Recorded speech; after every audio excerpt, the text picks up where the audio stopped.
Mati ialah mengeluarkan barang-barang yang tidak perlu dikeluarkan. Itu barang kalau diam-diam di situ ngomong supaya apa? Kalau ada anak kecil dia maki tanpa kita setuju, kita masih bisa terima. Tanpa kita setuju, karena dia tidak mengerti toh. Anak kecil itu kalau dia mandi habis, biar dia tidak pakai apa-apa, dia kosong-kosong, dia bisa keluar di dalam itu. Dan dia anak kecil, betul ke tidak? Tapi coba dia tuh bapak. Aku berkata kepadamu, kasihilah musuhmu, berbuatlah baik bagi yang membencimu, mintalah berkat bagi yang mengutuk, berdoa bagi yang mencacimu. Kalau pipi kirimu ditampar, berikan juga pipi kanan. Aku yang memilih kalian. Bapak Ibu saudara, 2 malam KKR di sini dengan tema yang luar biasa, Roh Kudus yang memulihkan. Roh Kudus yang memulihkan. Dan untuk kesempatan di malam kedua, saya berpikir dan bertanya, Roh Kudus mau pulihkan apa ini? Apa yang harus dipulihkan di antara kita? Tiap pribadi yang hari ini ada. Saya ingat satu khotbah lama dan saya ingin kita untuk belajar bersama dari sini. Pertama Timotius pasal 4 ayat 12. Pertama Timotius pasal 4 ayat yang ke-12. Yang sudah dapat katakan amin. Amin betul. Separuh tidak buka juga amin. Itu Roh Kudus harus pulihkan dia itu. Karena hanya ada satu ayat, mari kita baca bersama-sama. 1, 2, 3. Jangan seorang pun menganggap engkau rendah karena engkau muda. Jadi teladan bagi orang-orang percaya dalam perkataanmu, dalam tingkah lakumu, dalam kasihmu, dalam kesetiaanmu, dan dalam kesucianmu. Demikian firman Tuhan.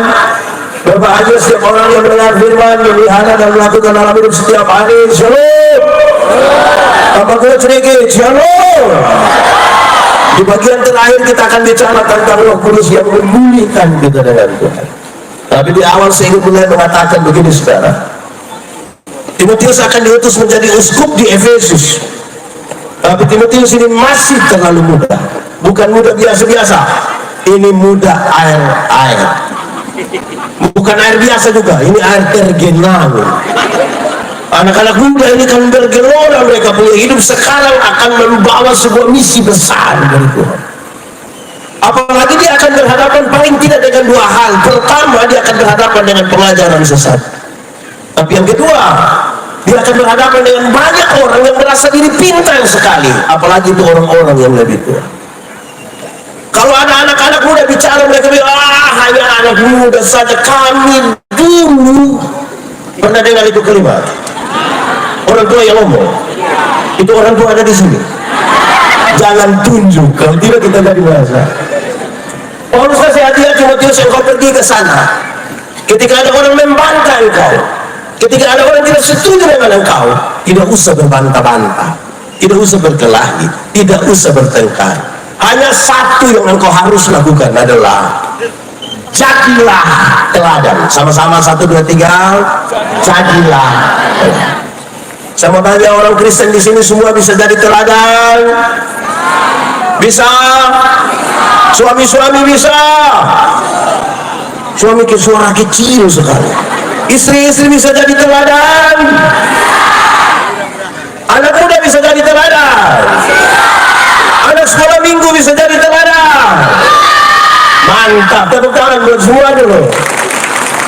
Saudara-saudara, lantas sekarang Paulus menasihatkan dia 5 keteladanan, dan teladan ini bertingkat-tingkat. Hari ini dalam pemulihan oleh Roh Kudus kita bisa ukur kita ada di peringkat berapa, kita ada di tingkat berapa. 1, ini tingkat paling bawah. Engkau harus menjadi teladan dalam perkataanmu. Dalam apa? Kata-kata orang Kristen itu yang kedua mesti terukur, melewati proses berpikir yang baik, melewati sebuah proses beriman, baru dia boleh mengatakan sesuatu. Amin. Tuhan Allah menciptakan manusia itu dengan 2 mata, 2 telinga, berapa mulut? 2 mata, 2 telinga, berapa mulut? 1 mulut. Ada banyak maksud. Salah satunya adalah lihat 2 kali, dengar 2 kali, bicara berapa kali? Lihat ulang-ulang, dengar ulang-ulang, bicara berapa kali? Karena ada banyak orang tidak ada mata, tidak ada telinga, tapi dia punya mulut 7. tidak tahu apa-apa tapi omong ke di sini ada di sini dia pakai baju warna mulai tuduh sudah ini mulut ini yang harus Tuhan pulihkan ini yang tuduh ini. Saudara-saudara, hal ini serius saudara-saudara. Kenapa kata-kata orang Kristen mesti harus kata-kata yang bisa dipertanggungjawabkan?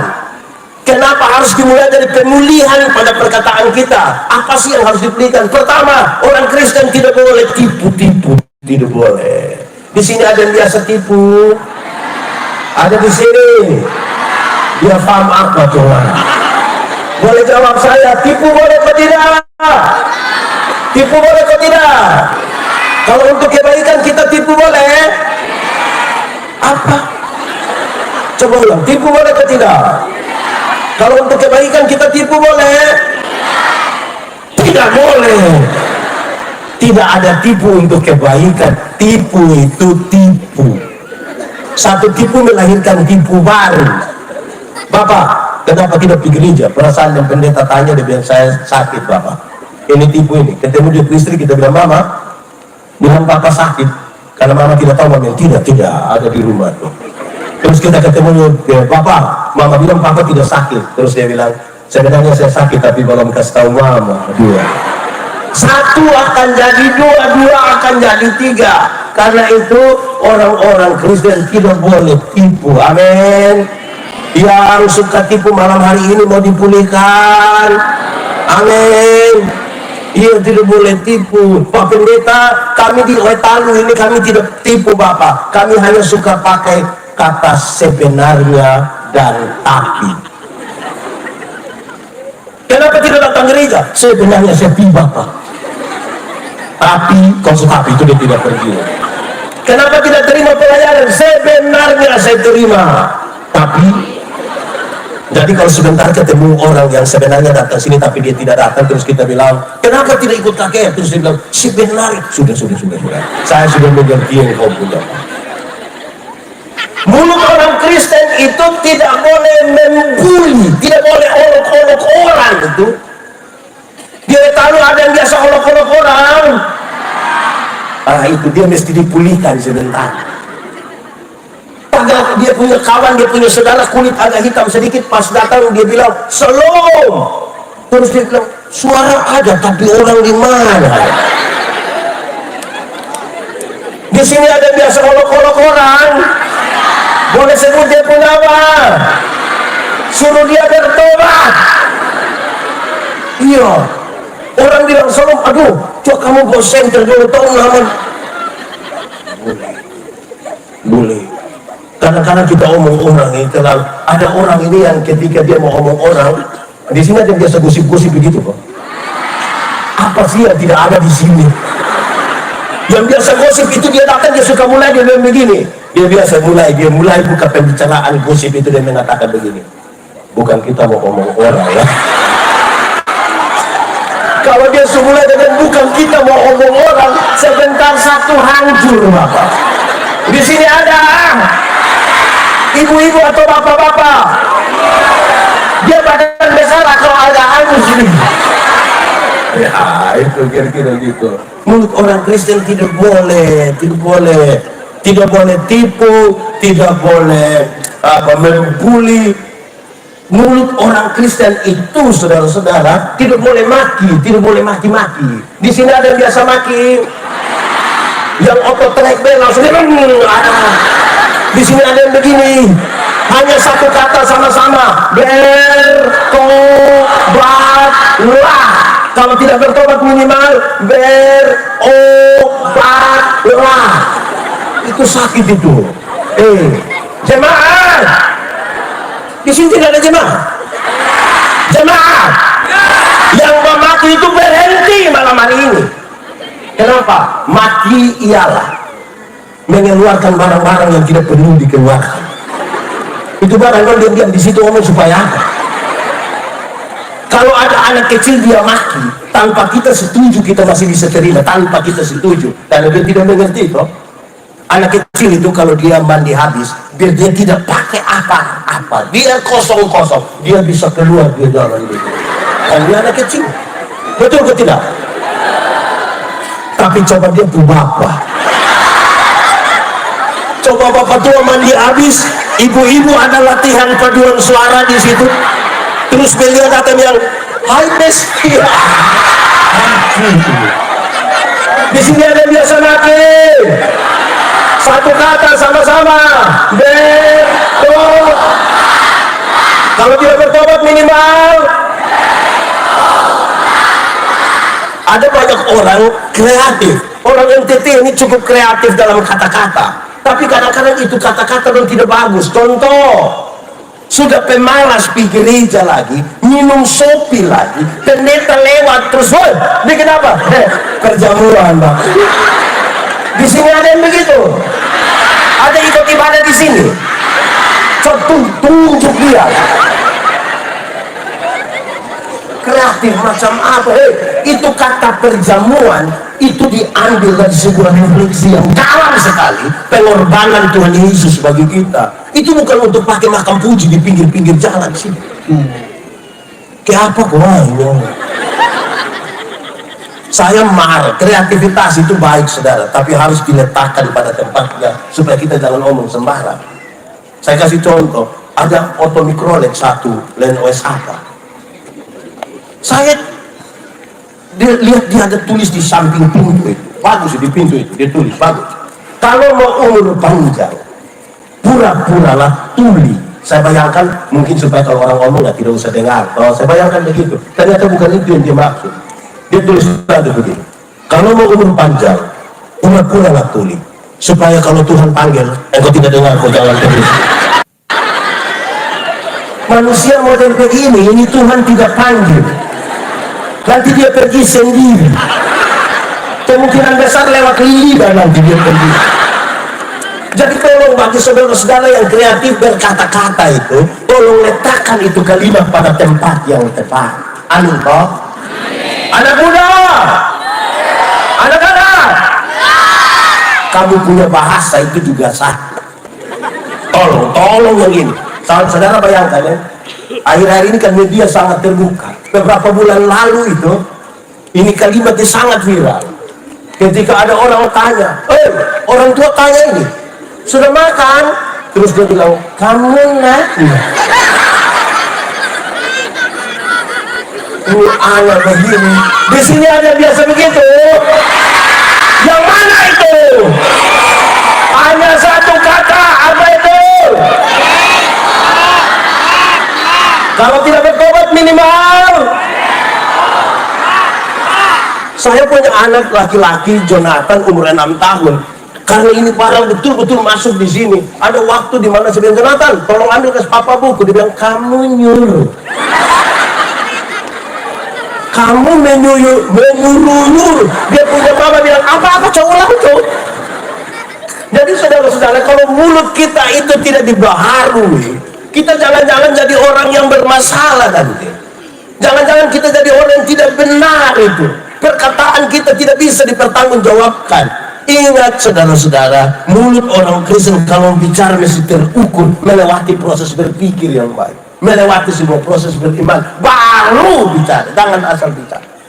Itu pertama. Kedua, engkau mesti jadi teladan dalam tingkah laku. Kalimat-kalimat mungkin sudah bagus, kata-kata mungkin sudah bagus, tapi mari kita ukur dengan tindakan.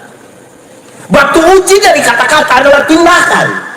Ingat bahwa ada 100 orang berkalimat dengan bagus, berkata-kata dengan bagus, tetapi belum tentu sejalan dengan tindakannya. Amin. Tiap hari dia bicara tentang kasih, tapi dia punya istri pemata bengkak karena kena pukul. Sejalan. Di sini ada suami biasa pukul istri. Saya balik ke pertanyaan. Ibu-ibu yang biasa kena pukul dari suami, coba angkat tangan. Jangan. Berani angkat tangan pulang kena pukul ulang. Saudara-saudara, kata-kata itu dia punya batu uji adalah tindakan. Jangan sampai saudara, jangan sampai kita punya kata-kata bagus. Ada 100 orang berkata-kata dengan bagus. Waktu diuji dengan tindakan, tetap atau turun? Tetap atau turun? Di mana-mana saya bilang, saudara-saudara, ada orang tanya saya, pendeta, khotbah yang baik itu yang ke mana? Sebenarnya itu maksud.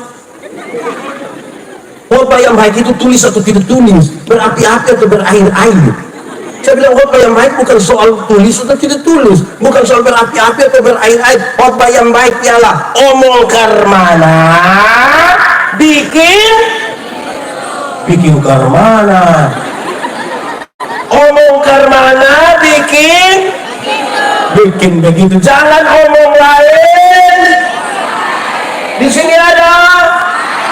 Dia ada di sini, pakai baju warna hitam.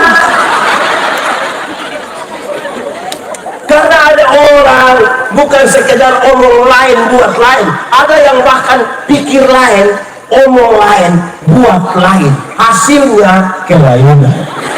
Jadi kalau saudara ketemu orang kelainan itu tidak sinkron semua antara apa yang dipikirkan, apa yang diucapkan, dan apa yang dilakukan. Padahal batu uji dari kata-kata adalah tindakan.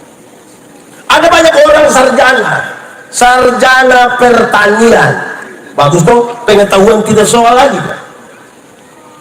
tapi tidak bisa tanam tomat. Lalu kita mau memuliakan Allah ke mana? Ada yang sarjana peternakan, ada, tapi tidak bisa kawin babi. Aneh juga. Ada yang sarjana olahraga, terus kita bilang, kakak, yo, coba kakak roll, coba kakak koprol, coba kakak salto. Lalu yang kalau kita tahu saja dan kita tidak lakukan, untuk apa? Kalau sesuatu saudara tahu itu baik tapi engkau tidak melakukannya, engkau berdosa. Karena itu bagi mereka yang begitu, sekira ini penting. Roh Kudus harus memulihkan tindakan. Roh Kudus mesti memulihkan. Orang tanya saya, Pak, NTT itu artinya apa? Nanti Tuhan tolong. Oh mantap, bukan, tak salah sedikit, nanti Tuhan tampar. Karena itu lebih atur baik-baik supaya Tuhan tolong kita dari satu waktu ke satu waktu, dari satu hari ke satu hari. Pertama tadi, teladan dalam. Kedua, teladan dalam. Yang menarik yang ketiga, engkau mesti jadi teladan di dalam kasih. Teladan dalam, nah ini serius. Batu uji dari tingkah laku adalah kasih. Kenapa? Tidak semua yang kelihatan baik itu dibangun di atas kasih, tidak semua. Saudara-saudara ingat, tidak semua senyum tulus. Padahal kelihatan bagus. Senyum itu bagus atau tidak? Baik atau tidak? Tapi tidak semua senyum tulus. Saya datang, saya bilang slow, saya mau bilang slow. Pas saya lihat, kelihatan baik, tapi belum tentu.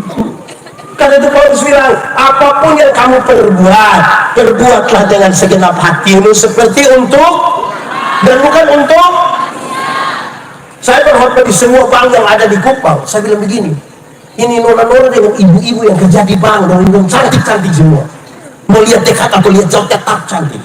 Orang punya pakaian bagus-bagus, kerja di tempat yang teratur sekali, pakai AC tertata rapi, luar biasa. Ini kita pribadi itu macam kita tidak mau pulang, macam kita mau lihat saja dulu. Kita baru naik sampai tangga terakhir di teras itu, dengan santun sekali dia bilang begini, selamat siang, ada yang bisa kami bantu? Terus saya tanya dengan ibu-ibu, siapa di antara ibu-ibu yang ketika bangun pagi lihat suami terus dia bilang selamat pagi, ada yang bisa kami bantu? Kebaikan, dengar, kebaikan kalau tidak ditaruh di atas kasih, dia menjadi pencitraan. Kebaikan itu kalau tidak ditaruh di atas kasih, namanya apa? Pencitraan. Kebaikan itu baik, tapi kalau tanpa kasih itu pencitraan. Saya mau tanya saudara, kasih itu penting atau tidak? Saudara, ada 10 hukum. Dari 10 hukum dijabarkan jadi 613 pasal.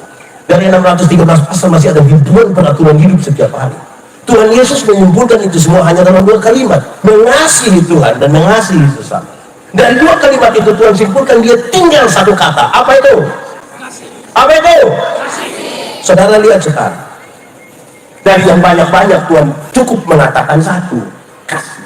Batu uji dari tindakan adalah kasih. Hafal, ikut saya. Kasih ialah kebaikan, tidak terpatahkan oleh apapun, tidak akan berubah menjadi kebencian. Saya ulangi, ikut. Kasih ialah kebaikan, tidak terpatahkan oleh apapun, tidak akan berubah menjadi kebencian. Rujukannya begini, karena begitu besar kasih Allah akan dunia ini. Apakah Tuhan Allah mengasihi dunia? Amin. Apakah dunia mengasihi Tuhan Allah? Tidak. Lalu apakah karena dunia tidak mengasihi Tuhan Allah berhenti mengasihi dunia? Apakah Tuhan membenci dunia? Saudara lihat, kasih tidak terpatahkan. Kalau begitu tidak boleh ada orang mengatakan, Pak, saya terlalu hargai Pak, tapi setelah saya tahu Pak bersifat asli begini, maaf. Pernah dengar itu kalimat? Atau sendiri omong? Kalau kamu hanya bisa mengasihi orang yang mengasihi engkau, apakah jasamu kalau orang berdosa pun melakukan demikian? Kasih tidak terpatahkan. Nah, saudara, ini hal menjadi menarik sekarang kalau kita bicara tentang kasih. Yang paling aman itu kalau kita tanya ibu-ibu. Ibu-ibu, di sini tidak ada ibu-ibu. Ini anak SMA semua ini. Ibu-ibu, melahirkan itu sakit atau tidak? Terlalu sakit. Mau melahirkan normal atau abnormal tetap sakit. Iya, sesat kok.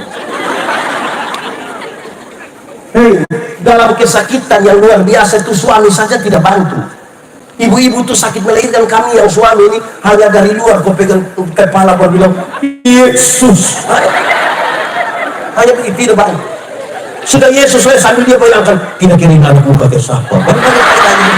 Tidak lebih. Sekarang ibu-ibu sudah capek melahirkan, sakit melahirkan ini. Anak-anak, waktu kamu masih kecil, kamu tidak tahu apa-apa, kamu hanya menangis. Dan waktu kamu menangis, hanya 2 pilihan. Ini kalau bukan basah, pasti lapar. Orang tua urus. Anak-anak, kamu punya jam tidur, orang tua punya jam bangun. Orang tua punya jam tidur, kamu punya jam bangun. Akhirnya orang tua tidak tidur gara-gara kamu. Betul? Jam 3 pagi juga papa mama ada begini. Betul? Sudah sempoyongan tidak tidur, seringkali di jam 3 subuh itu ibu-ibu dipaksa lagi menjadi penyanyi. Makanya seringkali ibu-ibu punya lagu tidak bisa dipertanggungjawabkan. Kalau tidak bobo digigit, padahal justru kalau anak bobo itu baru nyamuk gigi. Kalau anak-anak lari-lari nggak mau mana gigi juga. Tapi sudahlah. Anak-anak, orang tua ajar kamu bicara tuh satu-satu suku kata. Ma, pa. Tapi sayang, ketika orang mulai SMP, SMA, anak-anak waktu sudah lancar bicara SMP, SMA, ada suka bicara sama papa mama. Anak-anak suka bicara sama papa mama. Biasanya disuka bicara dengan saya mau tanya orang tua, anak-anak usia SMP, SMA suka bicara dengan papa mama? Orang lebih suka bicara dengan apa? Pertanyaan tolong jawab. Kenapa kas makan dong? Ajar bicara setengah mati, waktu bisa bicara dia bicara dengan orang lain. Kenapa kasih makan? Coba kasih tahu saya. Karena kasih. Anak-anak, kamu waktu lahir kamu tidak bisa jalan. Nanti di 1 tahun begitu orang tua ajar kamu jalan satu-satu langkah sambil pegang di tangan, dia bilang ta te Nah, itu jalan belakang itu. Tapi ketika anak-anak mulai SMP SMA mulai bisa jalan, ada suka jalan dengan bapak mama? Orang lebih suka jalan dengan, kenapa tidak usir dong tinggal dengan kawan? Kenapa coba? Karena apa? Kasih tidak terpatahkan kan? Orang tua, ada kok tidak anak-anak yang kita kirim dong sekolah di Surabaya, Jogja, Jakarta, ada? Ada kok? Dong biasa telepon. Rata-rata dong telepon pada waktu. Oh, apa dong juga? Pertanyaannya memang kalau dong telepon di pagi-pagi buta itu jam 5 subuh ini mama punya HP bunyi teneneng.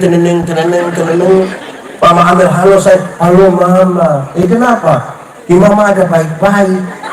Iya kakak kenapa? Tadi malam kakak ada mimpi mama. Pas dia bilang tadi malam kakak ada mimpi mama, mama langsung bilang kakak mau berapa nak ngomong kakak. Pagi-pagi buta ini kakak sumudus mama ini.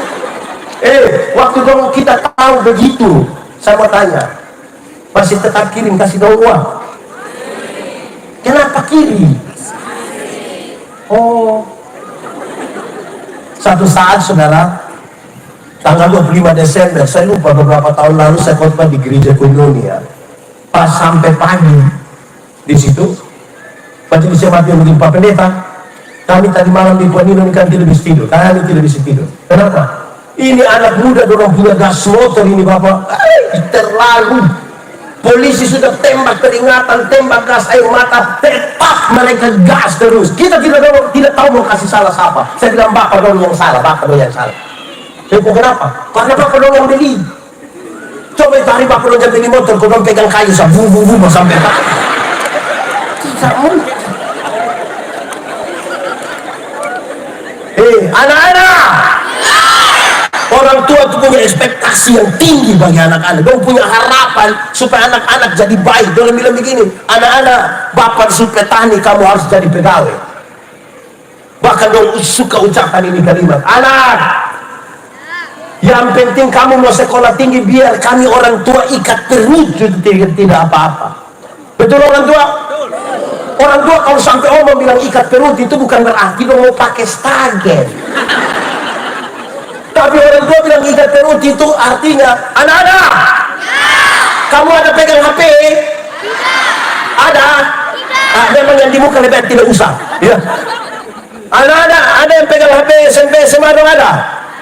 Saya kasih tahu kamu, itu HP utang. Iya mungkin nanti cek, itu bayar mungkin 6 kali.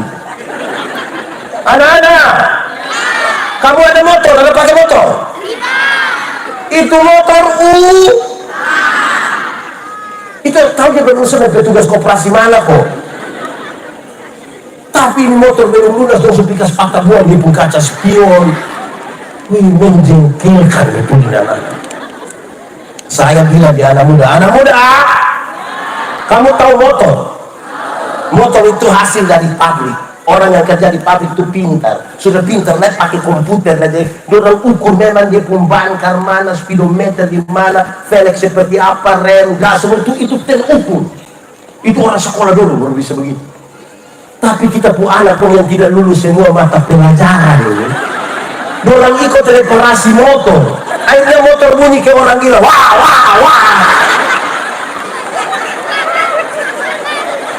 Bayangkan kita tinggal di perumahan sini nih begitu dekat ini satu rumah dan satu rumah, baru satu lewat wah itu setiap sekali kamu lewat wah itu orang berdoa hanya satu. Apa coba? Mati baik. Bayangkan orang tua berdoa supaya kamu sehat selamat sentosa sepanjang masa hanya gara-gara itu. Orang doa untuk kita mati. Saudara lihat, kasih tidak terpatahkan. Amin kok. Karena itu kita sering dengar orang tua dong omong bilang begini, busuk-busuk juga kita puan. Betul kok?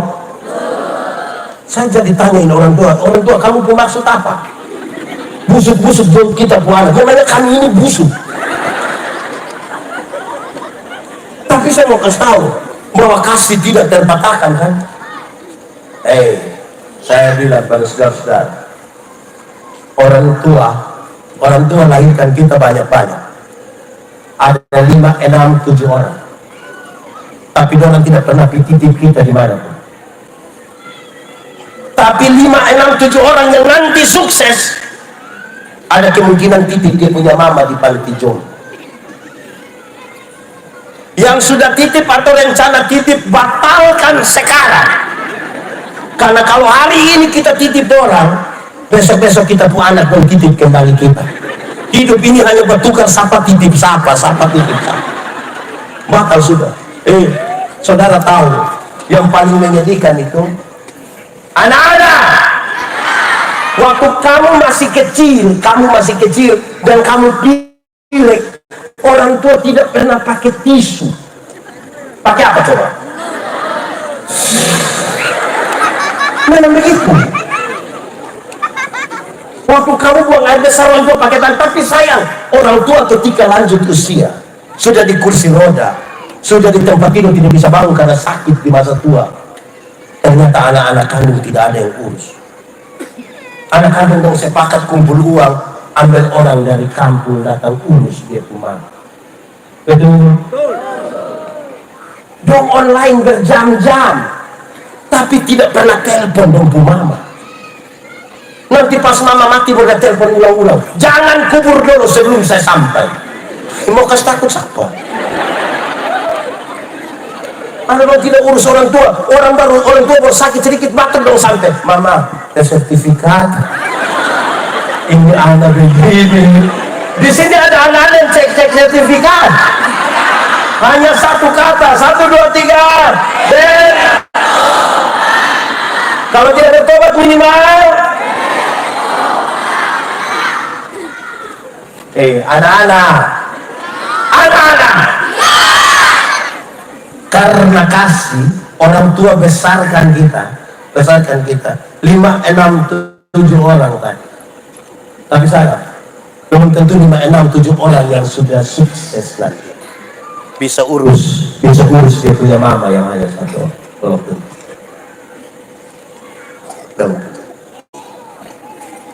Kenapa lihat saya?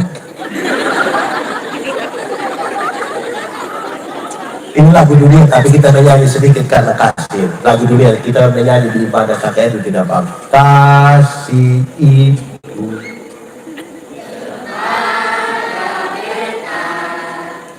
tak terhingga sepanjang masa. Hanya apa? Harap kembali kok. Seperti apa?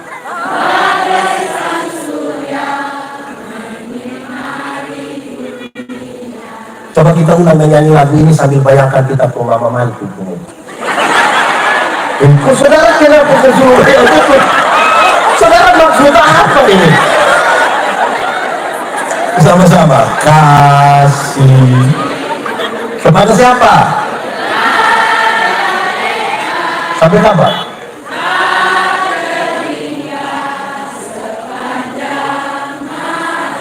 Hanya apa? Harap kembali betul. Bagi apa?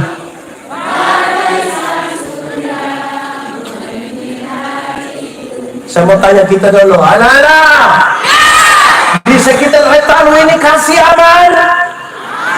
Suami istri aman? Kakak adik aman? Dengan ipar-ipar? Dengan mama mantu? Dengan bapak mantu? Nah, bapak mantu asal dari mana? Unglas. Jadi kita nikah dengan sama bapak mantu unglas. Saudara, kasih itu betul-betul harus nyata kalau tidak kita pencitraan sekali. Saya harus lama bicara di soal itu. Saudara, orang tua itu kadang-kadang saya lihat dulu itu belum ada zaman handphone, jadi tidak bikin status. Mereka punya diari. Kalau ada anak-anak sakit mereka menulis doa mereka. Tuhan, kalau Tuhan berkenan jangan dia yang sakit, tapi biar saya yang sakit. Orang tua minta pada Tuhan, jangan anak-anak yang sakit, orang tua yang sakit. Tapi maka itu orang tua dulu dong.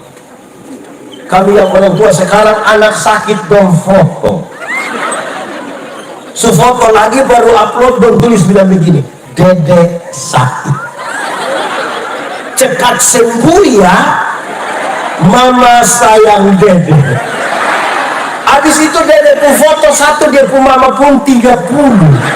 Sebenarnya ini dia pun mama yang sakit. Oke. Saya agak majlis gitu. Kita lebih mengasihi diri atau lebih mengasihi orang lain? Kita lebih mengasihi diri atau lebih mengasihi orang lain? Oke, Alkitab juga bilang begitu. Kasihilah sesamamu seperti yang kau mengasihi dirimu. Jadi kalau kau tidak mengasihi dirimu, tidak mungkin kau mengasihi orang lain. Oke, kalau gitu lanjut. Apakah orang yang mengasihi dirinya, dia mau dia terluka? Dia mau dia sakit hati? Oke, kalau begitu saya tanya. Kalau pendeta Yandi benci Pak Bobi, yang rugi pendeta Yandi atau Pak Bobi? Siapa yang rugi? Pendeta Yandi yang rugi. Kenapa? Setiap kali lihat Pak Bobi punya muka, saya puas hati, senang atau tidak? Setiap kali orang bicara Pak Bobi pun kebaikan, saya puas hati, senang atau tidak? Setiap kali Pak Bobi sombong Pak Pendeta, saya puas hati, senang atau tidak? Kalau saya sayang saya punya diri, saya harus berhenti membenci Pak Bobi. Amin. Sekarang saya tanya, ada orang yang saudara tidak suka? Dia ada di sini. Coba lihat dia. Kenapa lebih banyak lihat saya?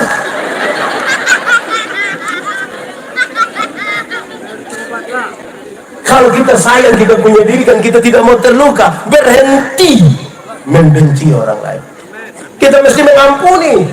Mengampuni bukan melupakan masalah. Mengampuni adalah membebaskan diri. Makin sakit, makin tidak bisa melupakan itu masalah. Mengampuni adalah pembebasan. Membebaskan diri kita, menyambut itu orang, menyambut itu masalah. Sampai siap, besok dia bikin masalah baru. Itu pengampun. Tanpa kasih tidak bisa. Itu hanya pencitraan. Pengampunan itu kan satu paket yang pendamaian. Ada orang yang mau mengampuni tapi tidak mau berdamai. Ada yang mau berdamai tapi tidak mau mengampuni. Yang mau berdamai dan tidak mau mengampuni, yang mau mengampuni tapi tidak mau berdamai, itu dong suka ucap ini kalimat. Atau dia begini, Pak Pendeta, untuk marah saya tidak marah, untuk marah saya tidak marah. Kau mau marah bikin apa? Kita tua-tua begini. Dia mau datang di rumah ada, silahkan. Tapi untuk saya dia maaf. Pernah dengar itu kalimat? Atau sendiri omong? Ada yang kebalikan dari itu, mau berdamai tapi tidak mau mengampuni. Orang yang mau berdamai tapi tidak mau mengampuni itu biasa anak kecil. Anak kecil main kelereng bertengkar, terus dia pun bapak datang bilang, damai. Kamu dua kakak adik, ayo damai. Itu kalau dia damai itu dia pun cara sorong tangan begini. Cium. Ini engkau pun saudara ini, engkau pun saudara.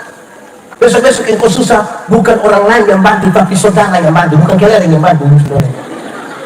Ayo cium dia. Oh, itu dia pun cara cium itu. Berdamai tapi tidak mengampuni. Suami-suami, di sini tidak ada suami. Ini budak semua. Suami, saudara mungkin bisa bertengkar dan marah dengan teman kantor, tapi jangan coba-coba marah dengan istri di rumah. Itu dia pembeban 7-8 kali lipat. Kalau dengan teman kantor kita marah, kan sampai sana masing-masing urus di pun kerja. Habis kita pulang, tidak ada urusan dengan dia. Tapi kalau dengan istri, kita bangun pagi, dia di sebelah. Dia belum sisir rambut lagi. Kita pergi dapur, dia ada di situ. Kita pergi ruang tengah, ada ke tidak?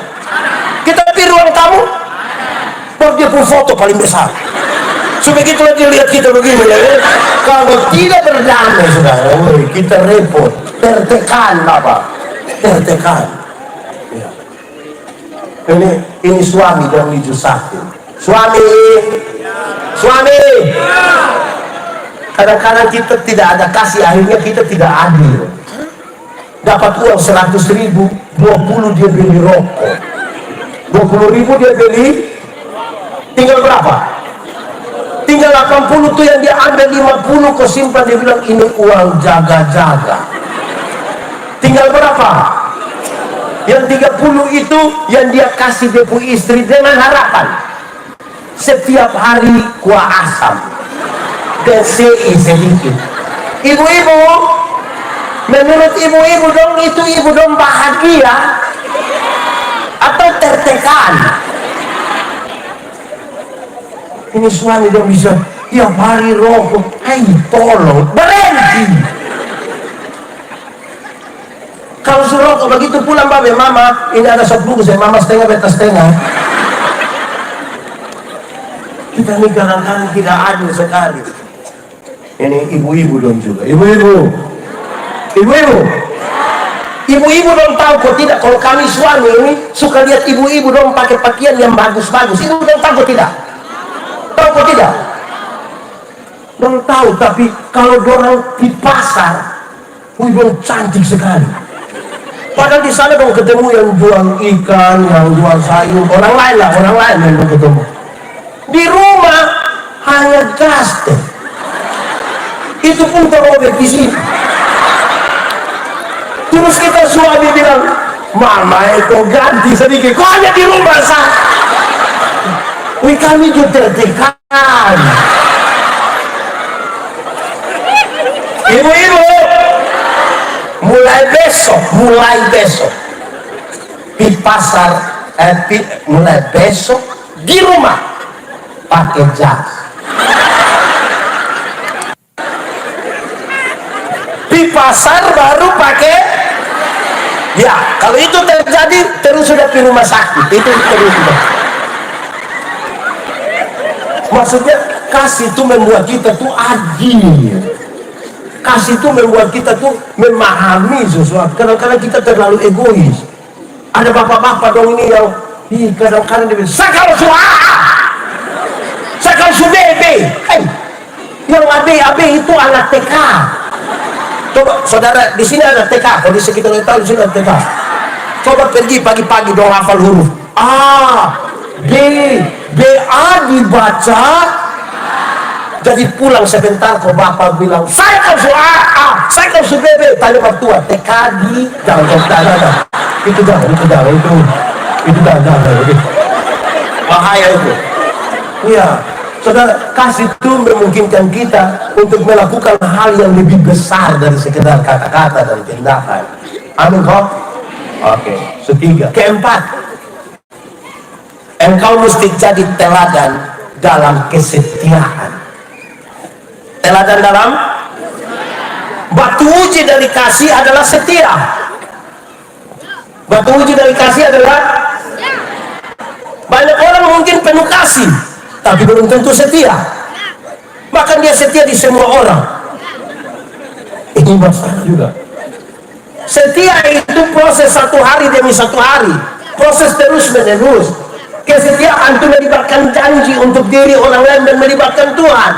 Supaya saudara jangan pernah mengatakan, saya dulu orang yang sangat setia. Bisa. Kesetiaan terus menerus. Oke. Ini kisah lama yang saudara tahu, tapi saya ingin cerita. Ada satu suami protes dia punya istri. Mama, istri protes dia punya suami. Papa ini sudah tidak seperti yang dulu lagi. Papa sudah berubah. Papa sudah tidak setia. Mama maksud apa? Papa ini dulu sedikit-sedikit Papa sudah ajak mama makan. Salam. Dulu sedikit-sedikit Papa sudah ajak mama beli pakaian. RB. Iya, kau cinta lebih besar dari itu. Dulu sedikit-sedikit Papa datang, Papa bilang, mama tutup mata. Bah. Sekarang Papa tidak begitu lagi. Papa sudah berubah. Bapak tidak setia. Dia pun suami jawab begini, Mama, coba Mama pikir baik-baik. Dan Mama pikir, nelayan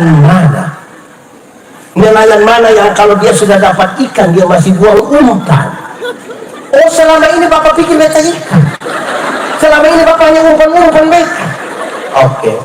Malam mau tidur, dia punya istri duluan masuk kamar, kunci pintu, kasih mati lampu. Suami datang, suami mau buka tidak bisa, suami yang mama, iya. Mama buka pintu, tidak. Mama, dia tidur di luar. Mama kenapa bikin papa begini? Kita dua kan suami istri. Terus dia bisa bilang, mama, papa, coba papa pikir baik-baik. Coba papa pikir baik-baik. Nelayan mana? Nelayan mana yang mau tidur dan dia ikan? Memang repot. Di sini ada yang nelayan. Setiap itu terus menerus. Saya punya anak saksi satu. Pas mau nikah, orang datang bilang, saya Bapak Pendeta, saya mau Bapak Pendeta jadi saksi. Saya mau saksi bagi orang setia. Bapak saya setia. Coba gambarkan kau setia. Coba gambarkan. Bapak, saya ini pagi-pagi nona belum siap di kantor, 5:30 sudah siap sudah. Saya mau jemput antar. Sore-sore jam 5 nona belum pulang, kadang-kadang baru 2:30 siap sudah, saya mau jemput, mau pulang. Apalagi yang kurang dari saya kasih dia, anak itu pacaran, sunika berubah. Jangan sampai waktu nikah yang kau beli ambil motor metik satu, ibu mau manja-manja sedikit, papa antar dong, ada motor tuh, manja lah ya. Ada di sini yang begitu. Itu keluarga dong ada di sini. Belum pakai baju seragam. Kesetiaan itu proses terus menerus dari satu hari dan seterusnya. Sekiranya itu serius. Juga kepada Tuhan. Ada orang yang dia setia kepada Tuhan itu menurut waktu. Saya bicara di mana-mana. Ada banyak orang pemalas gereja. 1 tahun dia gereja 2 kali. Natal 1 kali, Paskah 1 kali. Akhirnya dia pun nama jemaat Nahas. Karena Natal 1 kali, Paskah 1 kali, singkatan tambah panjang, napas 1-1. Jadi kalau napas 1 tiba-tiba ingat Tuhan. Itu ingat Tuhan. Ada orang ini yang kadang-kadang saudara, seumur hidup itu mungkin dia gereja 3, 4, 5 kali saja. Pertama waktu anak baptis, kedua waktu anak cidi, ketiga waktu anak nikah, dan kemungkinan yang keempat itu waktu pemakaman dia. Jadi pas pemakaman dia mau pindah dulu. Setia sedikit dulu. Amin kok. Setia. Saudara tidak tahu lagu? Oke. Seperti Tuhan Yesus. Seperti Tuhan Yesus. Sampai tepuk tangan. Apa? Untuk apa? Setia sampai kapan? Setia sampai kapan? Ibadah mau setia, amin. Yakin? Saya mau tanya dulu, ini kasat mata. Kenapa yang ikut KKR ini malam ini lebih banyak yang mama-mama? Ini mama janda semua. Atau ada suami? Tebaka. Ada kisah lama saudara. Ada 2 rumah jauh dari gereja dekat hutan. Yang satu punya anak perempuan, satu punya anak laki-laki.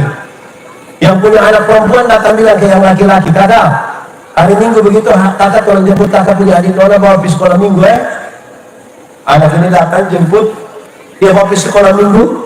Sampai di sekolah Minggu, yang perempuan ikut sekolah Minggu, yang laki-laki main kelereng di luar. Waktu pulang, dia pulang sama-sama, dia setia minum.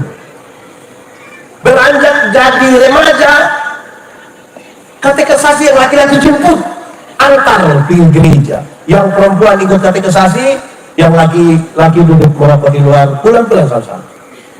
Rupa-rupanya mereka 2 jodoh, mereka menikah.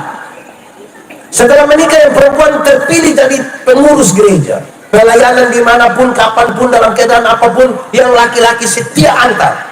Sampai sana ibu masuk pelayanan, dia pun suami duduk main kartu di luar, tunggu istri pulang dan pulang.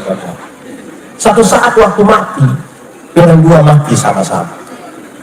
Menuju pintu surga, Simon Petrus berdiri memang di pintu surga. Lihat ini ibu datang, Simon Petrus bilang, "Shalom ibu, mari silakan masuk." Lihat dia punya istri masuk, yang suami itu cepat-cepat mau. Pas suami mau masuk, Simon Petrus bilang, "Bapak, sabar loh, bapak sabar sedikit." Kenapa? Bapak sabar sedikit, bapak. Yang masuk itu saya punya istri. Simon Petrus bilang, "Betul, memang itu bapak punya istri. Tapi dari itu hari kan bapak hanya antar-antar saja. Jadi ini hari bapak antar saya. Bapak pun tempat di sebelah yang menyala itu dulu." Ibu, tadi ada suami yang hanya antar saja terus janji bilang, "Kalau habis na WA aku saya jemput." Ada. Kalau ada pulang ke stop tua bilang ada salam dari Simon Petrus. Ini suami dong, kadang-kadang waktu pacaran itu rajin sekali jemput untuk antar. Sudah menikah dia tidak pergi. Pendeta pergi bilang, Bapak, kenapa kok Bapak tidak pergi gereja? Kenapa Bapak lepas mama sendiri? Terus Bapak bilang begini, Pak Pendeta, waktu Bapak kas nikah saya dan ibu, itu kami dua telah menjadi satu. Karena kami dua sudah jadi satu, mama pergi itu sama dengan Bapak itu sendiri. Ini memang sudah lalu. Ini ibu-ibu dong satu. Setel bagus-bagus pergi gereja jalan sendiri. Sampai gereja pendeta tanya, "Ibu, suami?" Terus sampai tahu sendiri teh. Sudah tahu suami begini, kenapa kawin dengan dia? Kenapa mau ambil risiko? Oke, kelima sekarang.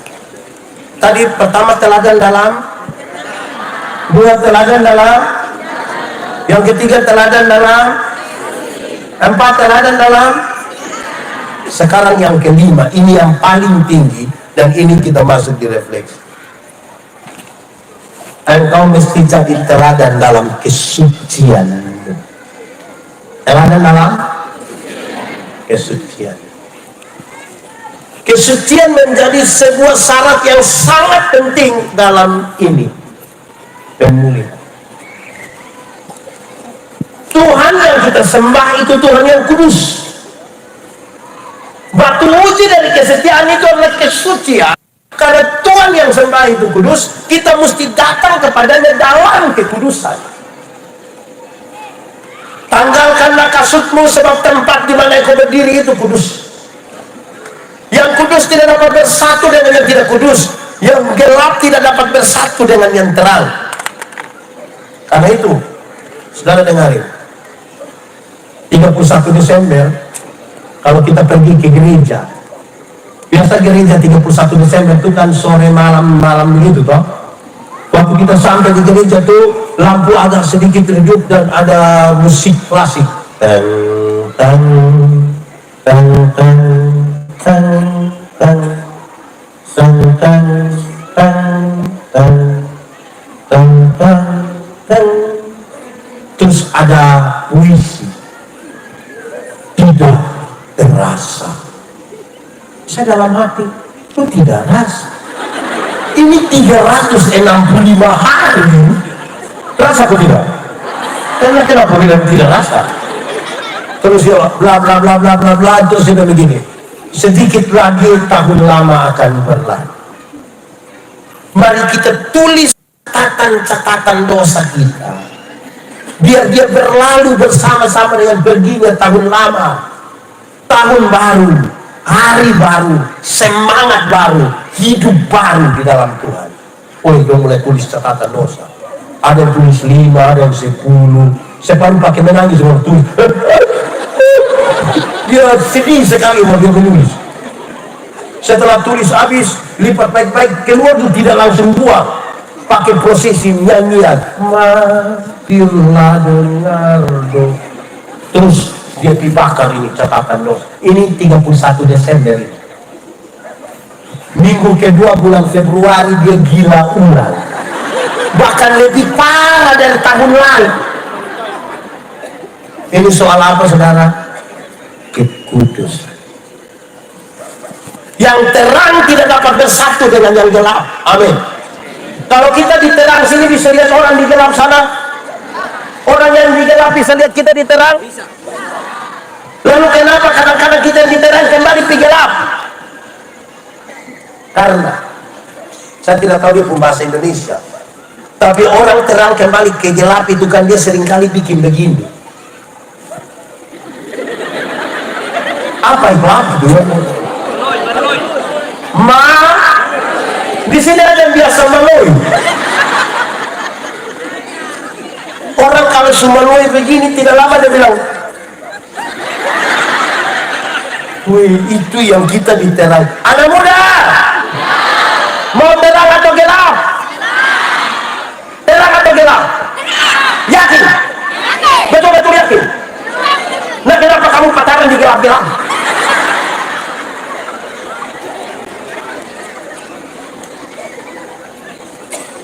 Saudara, dengar, ada satu waktu ketika Paulus nasihat jemaat di Efesus, dia kasih tahu, berdoalah dalam roh. Penekanan lebih besar itu adalah berdoa dalam kesatuan dengan Roh Kudus. Kenapa? Tuhan yang kita sembah, kita akan datang kepadanya yang kudus itu, tapi harus dengan dada kekudusan.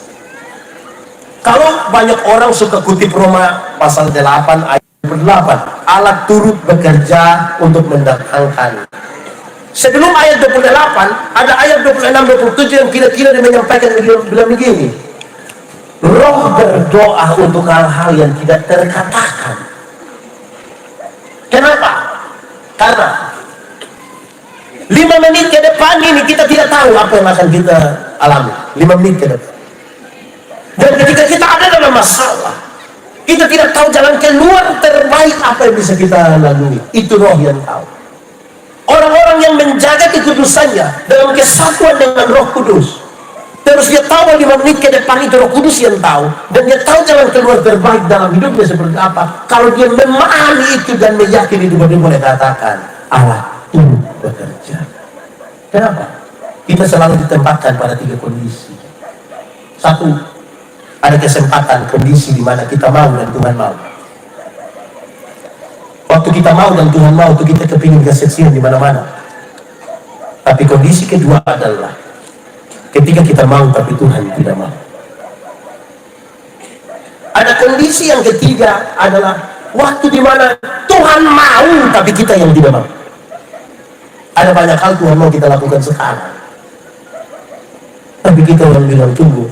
Tadi Jaden bilang, kadang-kadang kita pun jawaban doa paling terakhir adalah Tuhan bilang tunggu. Tapi di bagian ini saya mau sampaikan bahwa kadang-kadang manusia yang bilang Tuhan bilang tunggu. Kita yang suruh Tuhan tunggu kembali, padahal Tuhan mau kita begitu.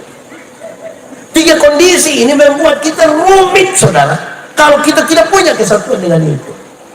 Lalu bagaimana sekarang Roh Kudus itu memulihkan kita? Sekarang saya mau bilang kepada saudara bahwa supaya memastikan Roh Kudus ada di dalam kita, memulihkan perkataan kita, tingkah laku kita, kasih kita, kesetiaan kita, dan kesucian kita, harus begini. Saya pakai contoh apa saja supaya lebih gampang. Yang pengampunan saja, pengampun. Saudara pernah terluka karena seseorang, pernah marah kan saudara? Saudara ingin dia mengalami sesuatu kan? Pengampunan itu ketika kita jujur bahwa kita tersakiti dan terluka oleh seseorang dan kita ingin mengampuni, kita jujur bahwa Tuhan, saya sakit hati karena dia, dan kita berdoa, Tuhan tolong saya. Ketika kita dimampukan untuk mengampuni, pengampunan itu mendorong keluar energi negatif yang ada dalam hidup kita. Energi negatif. Pengampunan itu mendorong keluar kepahitan yang karena kita terluka tadi. Pengampunan itu mendorong keluar semangat untuk kita membalas dendam terhadap seseorang. Energi negatif, kepahitan dan merasa membalas dendam itu ketika keluar, kita menjadi bersih dan Roh Kudus itu masuk di dalam. Waktu Roh Kudus masuk itulah kita menjadi terbuat. Kalimat lain saya ingin katakan pada saudara, Roh Kudus tidak bisa tinggal dengan hati yang penuh dengan kepahitan. Roh Kudus tidak bisa ada dengan orang yang energi negatif terlalu menguasai hidupnya. Roh Kudus tidak bisa tinggal dengan orang-orang yang ingin melihat kesusahan orang lain sebagai bagian dari balas dendamnya. Itu tidak ada cara lain selain sekarang kita buka hati kita berteluh dan kita bilang, Tuhan Engkau yang tolong saya. Saudara, lihat sekarang, perkataan, tingkah laku, kasih dan kesetiaan itu urusan dengan orang lain. Di tingkat paling tinggi waktu kita bicara tentang kesucian, itu urusan kita dengan Tuhan. Tidak kelihatan, tapi Tuhan menyelidiki sesuatu yang ada di. Karena itu kesucian menjadi sesuatu yang sangat penting bagi kita.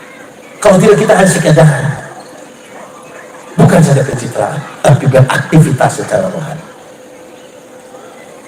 Saudara harus merindukan Roh Kudus memulihkan saudara.